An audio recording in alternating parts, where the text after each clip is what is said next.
Hello everyone, our topic this week was requested by Ninjammer726 and David Marlin. We'll be going over Scorpion for the Mortal Kombat franchise. Alright, so before we go into Scorpion himself, we do need to touch, at least briefly, on two things. One, his clan, and two, the wonkiness of the Mortal Kombat timeline. First, the timeline thing, because I like to reverse orders. Very briefly, the Mortal Kombat games have an in-universe canonical timeline reset, as in this timeline reboot actually happened inside of the story of the MK universe, rather than just being a developer choice. For Scorpion's purposes, all that matters for this reboot is the fact that it happened. For more detailed information on the reboot, check out last week's video on Raiden, who caused the reboot, here. Next, Scorpion's clan. Scorpion is a ninja, a member of a ninja clan called the Shirai Ryu. This is important to his personal story because the Shirai Ryu are a sort of splinter group or offshoot from another ninja clan known as the Lin Kuei. The Sub-Zeros are famously members of this ninja clan. And the history of these two clans plays a major role in Scorpion's life, so we're going to go over the important notes of these two clans' long history. Ages ago, a member of the Lin Kuei abandoned the clan, leaving the country and eventually founding his own ninja clan, the Shirai Ryu. The problem was, leaving the Lin Kuei clan was a crime punishable by death. The Shirai Ryu's founder knew this, though, and avoided assassination attempts for several years, giving him time enough to form his own clan, the Shirai Ryu, before finally being poisoned to death in his later years of life. Because of these events, the two clans have had a Montague and Capulet-like blood feud ever since, with the Lin Kuei holding the Shirai Ryu's existence as a black stain on their clan's proud history, while the Shirai Ryu blamed the Lin Kuei for their founder's assassination. Keeping these events in mind, during the original timeline before the events of the first Mortal Kombat game, an evil sorcerer by the name of Quan Chi hired both the Shirai Ryu and the Lin Kuei to help him acquire an important artifact, without telling either side that he had hired the other. Each clan sent one of their best. Bi-Han, also known as Sub-Zero from the Lin Kuei, and Hanzo Hasashi, also known as Scorpion from the Shirai Ryu. As they were both after the same artifact, the two crossed paths on the mission and engaged in battle, a battle that Hanzo lost, dying at Bi-Han's hands. Hanzo Hasashi was born to a member of the Shirai Ryu clan years before, and we know that his father did not want Hanzo to become a fully fledged member of the clan, because he wanted more for Hanzo than the life of an assassin. However, despite his father's wishes, Hanzo Hasashi joined the ranks of his ancestral clan, partially in order to provide a life of comfort and stability for his wife and son.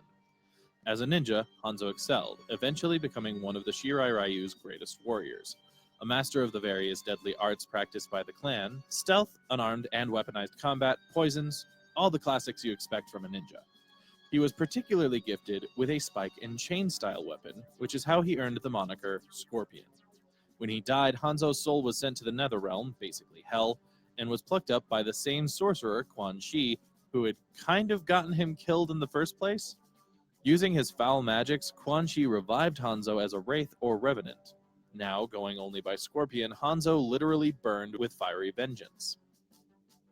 As a revenant, Scorpion retained his intelligence, experience, and resultantly all of his skills as a masterful warrior of the Shirai Ryu, but now, in addition, he possessed supernatural abilities, able to conjure hellfire to burn his foes, teleport about at will, and wreath his weaponry in burning flames, even summon undead minions to bind his foes so that they could be more easily dispatched. New powers in hand, Scorpion's lust for revenge on Sub-Zero, his murderer, was stoked by Quan Chi, allowing the sorcerer to manipulate the ninja to do his bidding for some time. Not long after his revival as a revenant, Scorpion had a second chance to defeat Sub-Zero when the latter traveled to the Netherrealm at Raiden's behest, but Scorpion lost a second time. Even later, during the events of Mortal Kombat 1, Scorpion entered the Mortal Kombat tournament, knowing that Bi-Han, Sub-Zero, would be there. Third time's the charm, so they say, and when the two fought once again, Scorpion proved victorious, slaying Sub-Zero and claiming vengeance for the life that had been stolen from him, but that he now still had, with superpowers even. During Mortal Kombat 2, Scorpion entered the tournament again when he heard that Sub-Zero was also participating. He wasn't sure how his old enemy had survived, but he planned to face him again and make certain that death stuck this time. However, upon arrival at the tournament, he discovered that the Sub-Zero in attendance was Kuai Liang, Bi-Han's younger brother, who had taken his elder brother's title in order to honor him. For some reason, this caused regret or something on Scorpion's part, and instead of fighting Kuai Liang, Scorpion quietly vowed to protect the younger Sub-Zero in order to atone for slaying Kuai Liang's older brother. Don't ask us why. This oath turned out to be a great thing for Earthrealm, that would be our world, and thus generally the good guys, because later, when Outworld's ruler, Shao Kahn, tried to invade Earth, he inadvertently broke Scorpion free of his bindings to Netherrealm, allowing him to walk free on Earth, no strings attached, for the first time since his death. Now a free agent, Shao Kahn enlisted Scorpion's aid against Earthrealm's warriors. However, once Scorpion realized that Sub-Zero was among them, he honored his vow to protect Sub-Zero and turned on Shao Kahn, helping to tip the odds in Earth's favor, eventually defeating Outworld's forces as a result.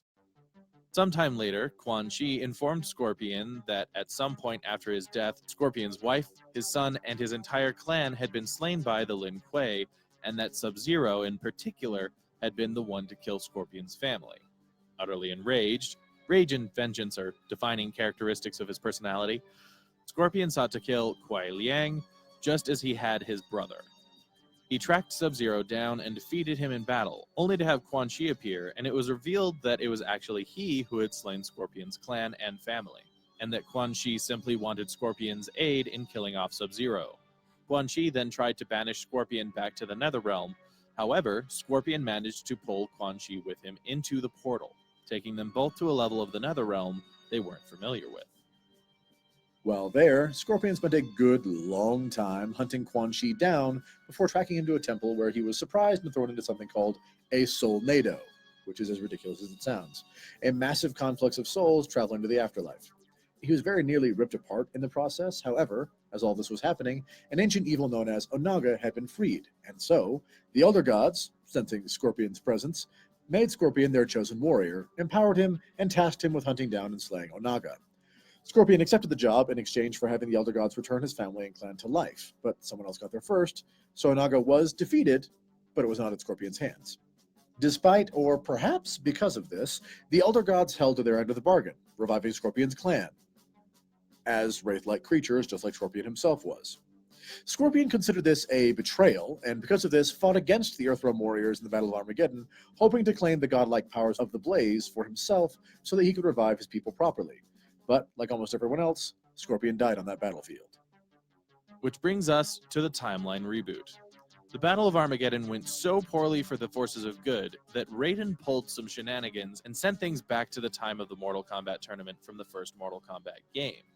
In this new timeline, even though only events from Mortal Kombat 1 and onward should have changed, there is one major difference in Scorpion's story that needs to be noted. Hanzo Hasashi died with the rest of his clan when they were all killed by Quan Chi, though he was still somehow convinced that it was Bi-Han and the Lin Kuei that were responsible, rather than fighting Bi-Han alone elsewhere. Additionally, Quan Chi seems to have a bit more control over this version of Scorpion. Putting that aside, things start off very similarly, before the entire timeline veers off in a different direction very quickly. Scorpion still comes to the tournament, seeking Bi-Han's death, but this time he's approached by Raiden, who had been having visions of the future. Raiden believed that Bi-Han's death would lead to worse problems later, so he asked Scorpion not to kill Sub-Zero if and when the two fought. In return, Raiden would ask the Elder Gods to return the Shirai Ryu to life. With the restoration of his people in mind, Scorpion agreed, and when he defeated Sub-Zero, he planned to leave it at that. However, Quan Chi appeared at Scorpion's side, showing him images of the death of his clan, and specifically of Sub-Zero killing Scorpion's wife and child in cold blood. In a blind rage, Scorpion slew Sub-Zero, instantly regretting it afterwards, as he realized that his moment of satisfaction had cost him the returned lives of everyone he knew and loved. Scorpion appears only briefly for the rest of the game, fighting alongside Quan Chi against one of Earth's heroes, and then having an argument with Raiden later, who calls Scorpion out for not saving his family and clan as he could have. Later, when Quan Chi's master, a rogue elder god named Shinnok, makes a play for Earth, Scorpion, as one of Quan Chi's revenant thralls, is put to work trying to help him conquer things. But Raiden is eventually able to co-opt Quan Chi's magic and returns a handful of Quan Chi's revenants, Scorpion included, back to life. These events happen roughly near the beginning of Mortal Kombat X, the most recent Mortal Kombat game, and a period of 20-some-odd years happens before the rest of the game picks up.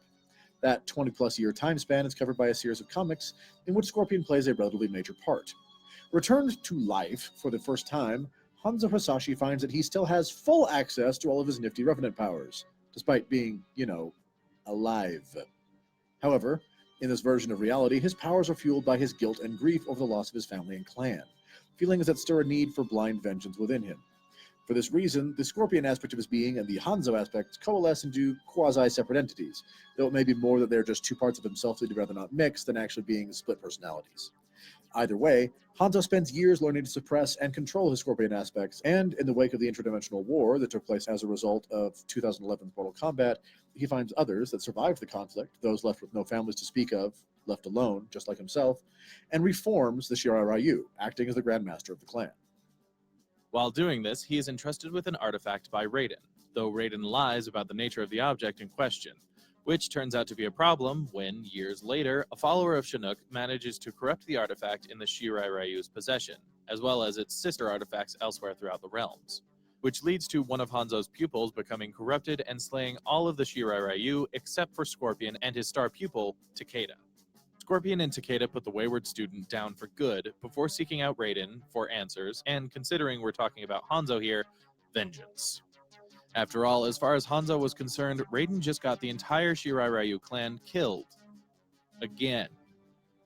When he gets to Raiden, he finds the Thunder God corrupted by another of the artifacts, beats the tar out of him, helping to free Raiden from its control, and is then informed of the object's true nature, and is asked to help Raiden track down some of the others in the set. Long story short, this leads to Hanzo coming to terms with the two halves of his psyche, Hanzo and Scorpion, and he's able to live as a single person again, swearing to use his powers for justice and not to be consumed by rage, depression, or guilt any longer. Also, he might be immortal. They make an offhand comment that, combined with him seeming to come back from the dead, infers that possibility. But there's nothing solid. Back to the Mortal Kombat X game, presumably sometime after these events, Hanzo is invited to the home of the Lin Kuei. By this point, the Lin Kuei too had been destroyed once, and like Hanzo, the younger Sub-Zero, Kuai Liang, had rebuilt his clan, acting as the Grandmaster for his own people. Once Hanzo arrived, Kuai Liang informed him that he had made a discovery about the truth of their clan's shared past. It is at this point that we discover that Quan Chi was responsible for wiping out the Shirai Ryu the first time. But we also learn that he did so for the Lin Kuei in return for their aid on a project of his. With this shared revelation, the two Grandmasters made an oath of peace with each other personally and on behalf of their clans, each clan having vowed individually to fight for the protection of Earthrealm already. Hanzo also swore he would ensure that Quan Chi paid for this treachery with his life. So later, when Earth's heroes captured Quan Chi, hoping to be able to use him to fully revive the remaining revenants, just like Hanzo and a few others had been, Hanzo brought several of his ninjas, yes, he'd rebuilt the Shirai Ryu for a third time by this point, and requested that Quan Chi be delivered to him for execution. When everyone refused, Hanzo took Quan Chi from them by force, even after finding out why they needed him alive, and cut off Quan Chi's head, ending his life and any hope of returning their dead friends back to life. He also took long enough in the process for Quan Chi to summon Shinnok, the big bad for the game and the series as a whole. But, at least after Shinnok wiped the floor with everyone present, Scorpion included, he was conscious enough to tell the latecomers where Shinnok had run off to, which is the last we see of Scorpion in Mortal Kombat X. We know we'll see him again come Mortal Kombat 11, but beyond some stinging words between his time-displaced selves and a lot of fire, we're not sure yet what role he will play. Though, based on his track record, vengeance will probably pop up somewhere. Just saying. And that's basically Scorpion. Hanzo Hisashi, Grandmaster of the Shirai Ryu from the Mortal Kombat series. We hope you enjoyed this video. If you did, please leave us a like and maybe share it with someone you think might enjoy it. If you have ideas for videos you'd like to see us do in the future, do like Ninjammer726 and David Marlin, and let us know in the comments down below. If you'd like to see more videos from us in the future, be they lore or Let's Play, go ahead and hit that subscribe button. In the meantime, this has been True Masters and Morons, signing off. Thanks for watching this video. If you want to see more like it, hit this subscribe orb. To see our last Let's Play, click or tap the link on the right. For our last lore video, go to the link on the left. And for a video chosen by the gods of YouTube from our channel, hit that link on top. Thanks for watching, and we'll see you next time.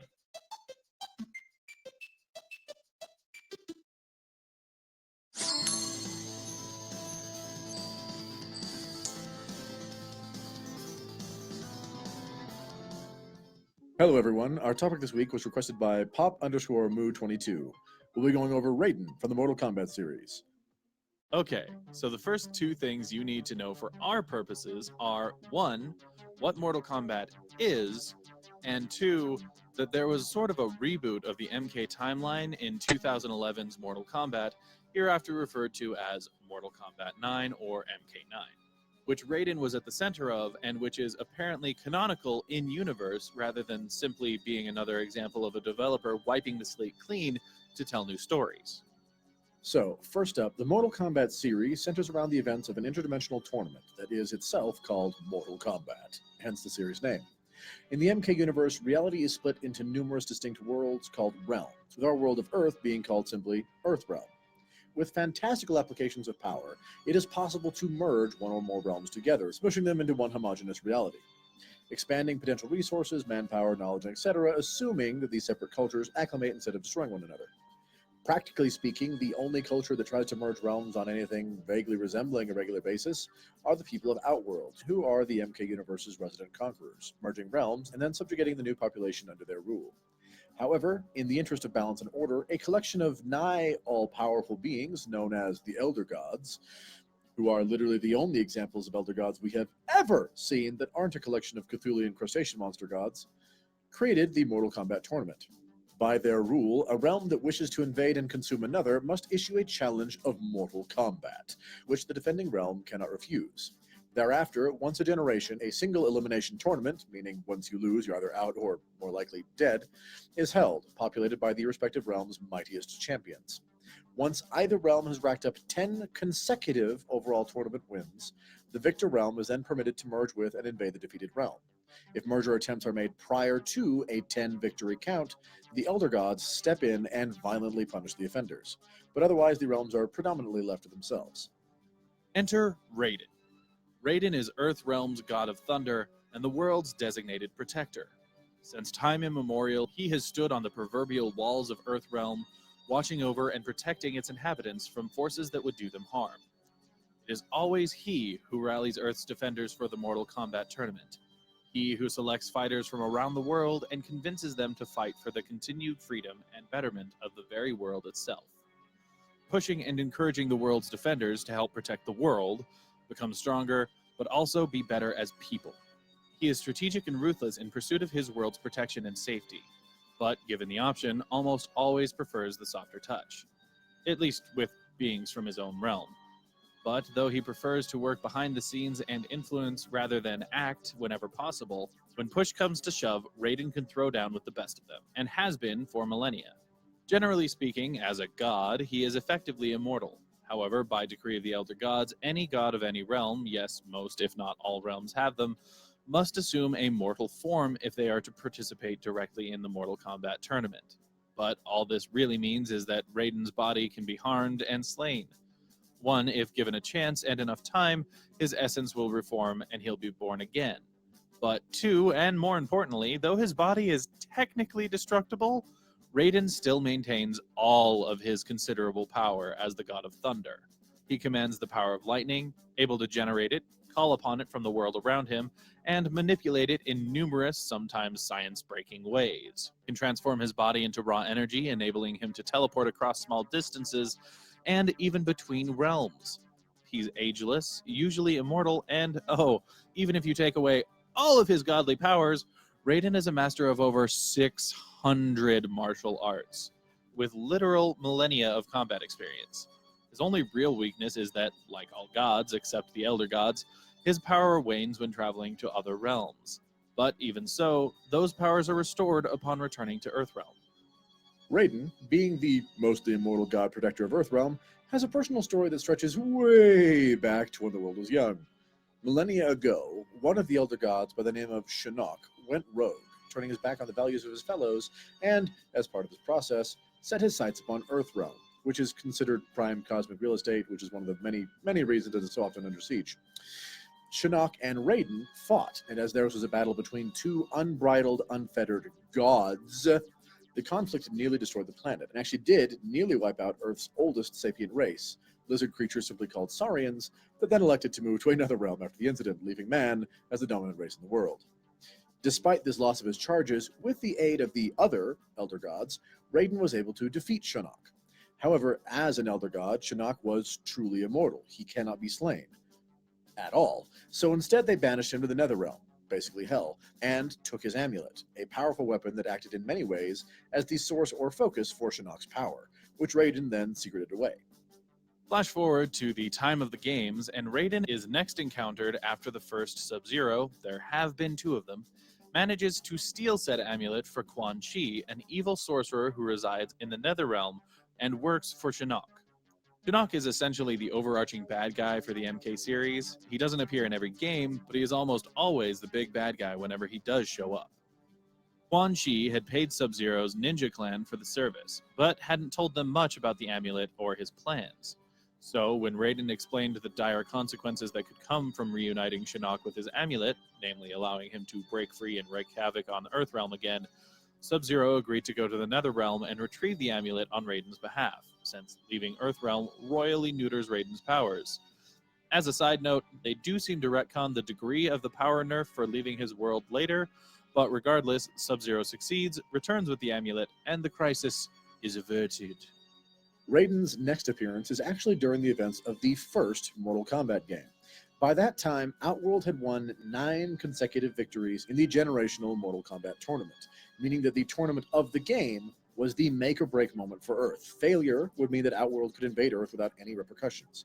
So, Raiden doubled down on finding great warriors and also assumed a mortal form to join in the tournament himself. They proved victorious, saving Earthrealm from merger with Outworld, at least for the time being. The following games would see similar patterns, with Raiden fighting alongside, guiding, and or protecting his champions from cheaty shenanigans along the way.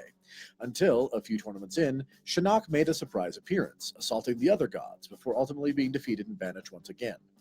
For his pivotal role in all of these events, Raiden was then made an Elder God himself, and he installed the wind god Fujin as Earth's protector in his stead. However, as an Elder God, though Raiden had tremendous power, he was bound by the same laws as the other Elder Gods, meaning he couldn't interfere in mortal affairs. So, years later, when forces of evil conspired on a scale hitherto unseen and Earthrealm was threatened in ways Raiden felt fell under the Elder Gods' purview, he petitioned his fellow Elder Gods to allow him to intercede. When they refused, he renounced his status as an Elder God, returning to merely being the Thunder God. Merely. So that he could aid the people of Earth. Things took such a poor turn that he ended up spending all of his godly power in a deific nuclear blast that wiped out just about everything except Onaga, the immortal dragon monster he'd been trying to kill, including Raiden himself. Fortunately, their foe was defeated without Raiden, and Raiden, being a god, reformed back on Earth. However, some combination of the horrible events that had transpired and quite possibly corruption by having his raw essence come into contact with Onaga left Raiden a changed god upon his reformation. Rather than being benevolent, at best he was convinced of his own superiority. At worst, he'd turned downright evil. I mean, at this point he's actually referred to as Dark Raiden. He would protect Earthrealm his way, and no one, not even the residents of Earthrealm, would be allowed to deny his plans. They would work for him when he called, no more begging, convincing, or bribing, and if any mortal fool started to cause problems like this again, Onaga was brought to life by a human who was duped into making it happen. Raiden would put that mortal out of his misery before he could cause such destruction again. Using magics borrowed from evil necromancers Raiden himself had destroyed centuries prior, he revived one of his fallen comrades as extra muscle and then went to work. And at this point, Shinnok contacted him, sensing a change in Raiden's demeanor, and offered to work with him to protect Earthrealm, so long as Raiden did something for him. The God of Thunder suspected some form of treachery but ultimately agreed, which eventually led to the Battle of Armageddon, which culminated in just about everyone, both good and evil, dying while competing for the power of the Blaze, which would basically make whoever obtained it the most powerful being in creation. The final combatants in this war ended up being Raiden and the Lord of Outworld, Shao Kahn. But Shao Kahn ended up acquiring the Blaze's power, meaning that Raiden was no match for him. So as Shao Kahn gloated and beat him to death, Raiden used his magical amulet to send a message and some unclear visions back to his younger self, the younger self back during the Mortal Kombat tournament from the very first game. The only clear piece of that vision being the phrase, "He must win." And this is where we hit our in-game canonical timeline reset. In Mortal Kombat 9, released in 2011, the Raiden from the first game's Mortal Kombat tournament receives the groggy vision from his future dying self. However, this forewarned incarnation of the god of thunder seems to lack much of the wisdom for which he was generally known, as he first dismisses the vision as nothing, but as time goes on, events occur and his visions coalesce. He realizes that some kind of impending doom will be on the horizon if they don't change things. However, every time he tries, Raiden reads the visions wrong and either makes things worse or doesn't prevent his horrible visions from happening in the first place. This leads to all manner of changes in the timeline, from some events happening quicker than they did originally to other events that never occurred in the first place now coming to pass, culminating, finally, in nearly all of Raiden's allies being slaughtered and Earth being invaded while the Elder Gods stand by, since apparently invasion is okay, it's just the unsanctioned world merging that they have a problem with. In desperation, Raiden even tries to strike a deal with Quan Chi, offering his own soul and those of any of Earth's fallen protectors as payment, only to discover that Quan Chi had already stolen the souls of his fallen allies, leaving Raiden nothing to barter with. The only plus side to that whole excursion was that Raiden finally figured out what he had to do. By this point, Outworld was attempting to merge with Earthrealm, despite the Mortal Kombat tournament not being over, and Raiden realized that if they let that happen, if they let Outworld and Earthrealm fuse without defeating Outworld's leader first, the Elder Gods would step in and remove the problem for them, destroying Shao Kahn, Outworld's ruler, for good. However, by this time, Raiden had lost the faith of some of his allies, and they, understandably, thought his plan was outright crazy. So he was forced to try and subdue one of them, and in the process, killed Liu Kang, one of Earthrealm's mightiest warriors. Even so, his plan worked. They allowed the worlds to merge, and the Elder Gods came down, slew Shao Kahn, and disconnected their realms. Nearly all of Earth's greatest warriors died. At least one city and thousands of people did too, but the world, at large, was safe. And Raiden received confirmation that his future visions would no longer come to pass. But not all was well. Shinnok, still hanging out in the Nether Realm since the events that trapped him there occurred long before the first Mortal Kombat Games tournament, had been watching. In fact, he planned at least some of the shenanigans that transpired in MK9. So when Mortal Kombat X or 10 or whatever you want to call it rolled around, Shinnok struck. The forces of both Outworld and Earthrealm were weakened tremendously by the events of MK9, and with his amulet returned, Shinnok took the opportunity to break free of his imprisonment and assault Earthrealm. His primary target was a room in Raiden's temple called the Jinsei Chambers, a room that essentially held the heart of the world. Shinnok knew that if he could reach this energy, he could corrupt it, thereby corrupting all of Earthrealm, and then his battle would be half won. Raiden attempted to stop Shinnok, but was unable to do so alone. Fortunately, one of Earth's still living heroes stopped Shinnok instead, and afterward, Raiden bound Shinnok in his own amulet and hid it away. A space of 25 years takes place between that event and the rest of MK10, a space which is filled with comics that are considered mostly canon, at least insofar as they don't directly clash with the games, but for the purposes of Raiden's story, the comics can be summed up with the following. He keeps being foolish, lets himself get cursed, murders or maims a bunch of people, good and bad, in the process, feels bad about it later, and learns that, hey, keeping secrets about powerful quasi-cursed items has never worked for anyone in any fiction, ever. By the time we get back to the events of MK10, Raiden hears rumors that one of the factions in a civil war in Outworld, remember Outworld's millennia-long leader died comparatively recently, is using Shinnok's amulet as a weapon, and when Raiden goes to check on its hiding place, he finds a fake. While stewing over this and trying to figure out what to do, events move so quickly around him that Raiden is caught by surprise when Shinnok himself shows up on his temple doorstep, once again gunning for the Jinsei Chambers and the lifeblood of the world. This time round, Shinnok defeats Raiden, his allies, and taints the well before being defeated once again. In the aftermath, Raiden is placed in the pool and enacts a ritual to purify it, taking power away from him during the process. The world is purified, the day is saved, and all is well, for everyone left except for Raiden. In the wake of his near-death experience, the power touch with Shinnok, and more than likely due at least in part to the fact that Raiden has taken to wearing Shinnok's amulet, Raiden has gone all Dark Raiden again.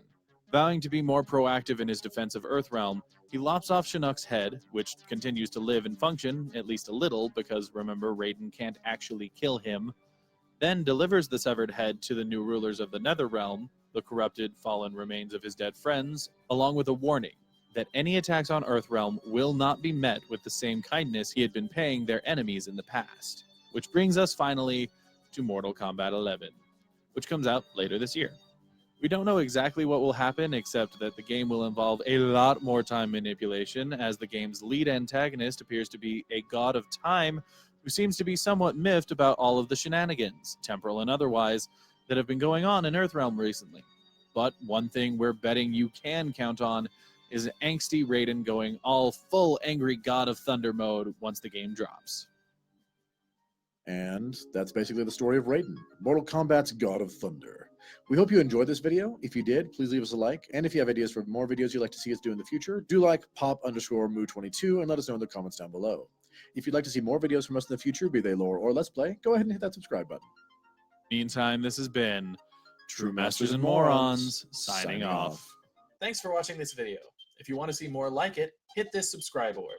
To see our last Let's Play, click or tap the link on the right. For our last lore video, go to the link on the left. And for a video chosen by the gods of YouTube from our channel, hit that link on top. Thanks for watching, and we'll see you next time.